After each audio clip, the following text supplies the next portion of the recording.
Les amis, bonsoir à tous. J'espère que vous allez bien. On se retrouve pour ce débrief de la deuxième demi-finale de Ligue des Champions entre le Milan AC et l'Inter. Une victoire et un match aller qui se termine par le score de 2-0 pour l'Inter. Match, vraiment, on a vu ce qu'on attendait un petit peu de l'Inter concernant un petit peu les points forts et pourquoi cette équipe de l'Inter elle est favorite. Je pense qu'on l'avait annoncé dans le tirage au sort des quarts de finale que du côté de l'Inter, du Milan et du Napoli et de Benfica, l'équipe la plus costaud et la plus solide, c'est l'Inter. Et aujourd'hui, on a vu pourquoi ils sont favoris, pourquoi ils ont pris un petit peu on va pas dire un grand avantage parce que je pense qu'un derby ça c'est pas terminé, ça va se jouer une nouvelle fois dans une semaine dans le même stade. Euh, voilà, le Milan va récupérer pas Lautaro, va récupérer Leao, mais dans quelles conditions? Ils ont perdu Benacer, je pense que ça va être un petit peu très très limite pour le retrouver, mais bon, il n'y a pas eu de surprise côté milanais. La limite du Milan, on l'a vu ce soir et elle saute un petit peu aux yeux. Donc n'oubliez pas de liker et de liker au maximum le débrief, ce qui a été exceptionnel pour celui de Manchester City de Real Madrid. Et comme je le dis et comme on le dit, le football, c'est les matchs retour en Champions League qui font beaucoup plus la différence que les matchs allés. Hier, le Real Madrid et City, c'était 1-1. Le match n'est pas terminé. On aura un match retour parfait.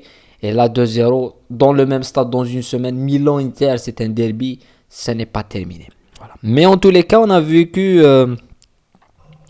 une soirée compliquée pour les Milanais qui, après seulement 10 minutes, 15 minutes, ils prennent 2 buts.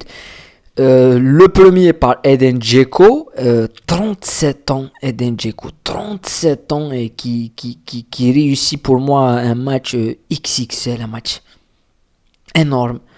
Dans toutes ses prises de balle, il était parfait. Dans toutes ses initiatives avec le ballon et sans le ballon, et on l'a vu défendre très très bas. La manière comment il se projette, on dirait que Dzeko il n'a pas vieilli. Et c'est ce genre de joueur qui, plus il vieillit, plus il a de la maturité avec le ballon et plus il te sort des matchs en demi-finale de Champions League assez monstrueux. Mais avant de reparler de l'Inter, de reparler du Milan, on a eu quand même le tifo. C'est quelque chose qui peut sembler un peu anodine, mais je pense qu'elle est importante. C'est le Milan qui a joué à domicile. C'est le Milan qui a joué à domicile et quand on parle de tifo, ça c'est un tifo. Ça c'est un tifo et c'est énorme ce que font les fans. Mais on aura la même chose du côté de l'Inter dans une semaine. Donc le diable milanais n'a pas été un petit peu au rendez-vous. Je pense tout au long du match, on a eu deux grosses occasions. Une en première mi-temps de Diaz, mais la plus grosse occasion pour le Milan, je pense que c'est celle de Tonali qui vient mourir un petit peu sur le poteau avec une frappe qui vient carroiser de la part de Tonali. Mais dès le début du match, on sentait que les Milanais se font manger au milieu de terrain. Et vu la sortie de Benacer, ça a complètement tué un petit peu cette équipe du Milan. Qui a... le Milan, je pense que... c'est la raison pour laquelle on ne les a jamais. C'est pas uniquement parce que quand je fais une analyse, je la fais. Oui, moi je fais une analyse personnelle, mais il y a beaucoup de spécialistes en Italie qui ont tous mis l'Inter favori parce que cette équipe du Milan, elle a un plan de jeu. Pioli, il a un plan de jeu et le plan de jeu, c'est pour ça que ça a réussi face à Tottenham.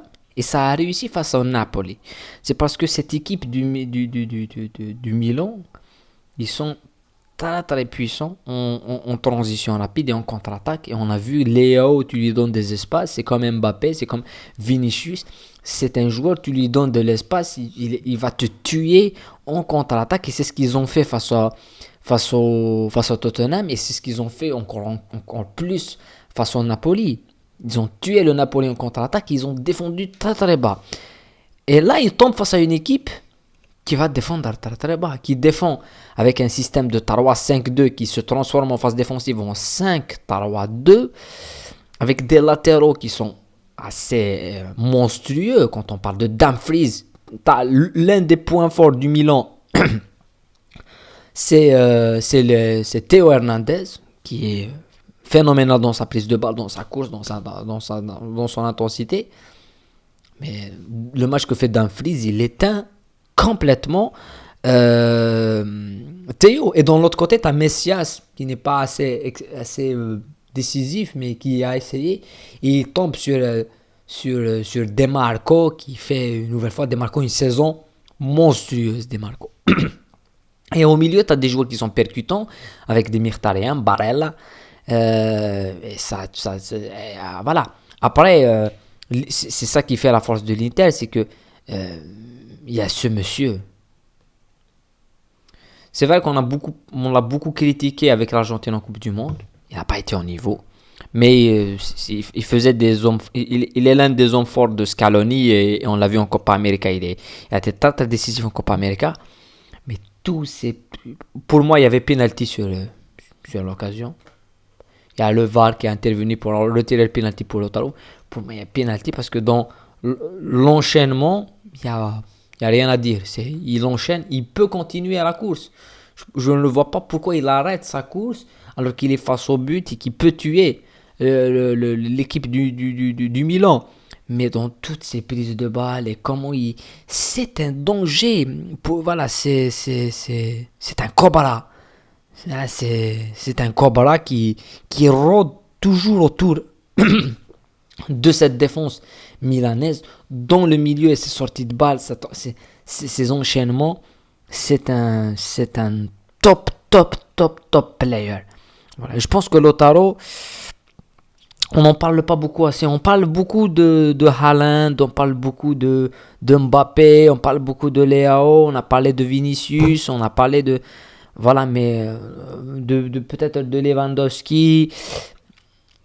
Mais pour moi par exemple, qui est fan qui est un supporter de Chelsea, entre les deux, Osimhen et Lautaro, c'est vrai qu'Osimhen il est incroyable, mais je peux rentrer Lautaro pour sa longévité et peut-être beaucoup plus pour sa maturité. Et c'est quelqu'un qui va pas décevoir. On le voit pas dans un foot, dans les compétitions de club. Du début de saison à la fin de saison, il va avoir des trous, mais il sera là, tu vois. Il sera là du début jusqu'à la fin. Il va être performant et dans les grands matchs, il est rarement absent. Malgré, il y a une seule chose qu'on lui a reproché, je pense, c'est cette Coupe du Monde qui est ratée. Mais à part ça, c'est un joueur, mais il est monstrueux Lautaro. Et ce soir, il fait un match énormissime. Après, d'un autre côté, le Milan, comme on l'a dit, ils sont tombés face à une équipe qui est beaucoup plus défensive. Et voilà. Après, ce n'est qu'un match aller. Il y a un match retour qui va se jouer dans une semaine au même stade. C'est l'Inter qui va recevoir cette fois-ci. Donc, ce soir, normalement, on a eu des conditions hostiles à l'Inter. On l'a senti en début de deuxième mi-temps, où le public milanais qui commençait à pousser, il y avait un petit temps fort milanais. Le public, il ne sera pas du côté du Milan au match retour. Voilà. Ça serait 100%, 80% pour l'Inter. Donc, si ça peut jouer, je pense que ça peut jouer. Même si, non, un derby ce soir, voilà. L'Inter, ils ont joué à l'extérieur, on va dire, mais ils ont dominé le Milan. Mais ils ne les ont pas dominés parce que l'Inter et le Milan avaient les supporters avec eux et tout. Ils ont dominé tactiquement, techniquement. Et ils ont eu une copie un peu au-dessus de beaucoup des Milanais. Et le Milan, il faut juste la rappeler, parce que c'est pour ça que qu'on a analysé un petit peu le Milan et on a dit que ça passerait pas. Moi, je pense que ça passerait pas, même si le match n'est pas terminé. Le Milan peut revenir et peut se qualifier. Hein. Enfin, au match retour. Mais pour moi, ça passait parce que c'est pas ils jouent pas un adversaire qui va leur donner les espaces qu'ils vont attendre. Et le Milan, dans les groupes, ils se sont fait balader par Chelsea aller-retour. Ils ont pris 2-0 à San Siro avec Chelsea très bas. Ils ont pris 3-0 à Stamford Bridge. Voilà. J'ai pas encore compris pourquoi tu vires Potter qui en Champions League a eu quand même des résultats. Mais voilà, c'est pas, ça va être compliqué. Après, il y a quelque chose qui saute aux yeux quand tu vois un petit peu les limites du Milan. Quand on a vu à part les longues balles, essayer de chercher Giroud et Diaz, il est très très limité. On sent que le costume de Champions League et de titulaire en Champions League, il est un petit peu très très grand, mais c'est tout à fait logique. Il n'a pas beaucoup de temps dans cette compétition.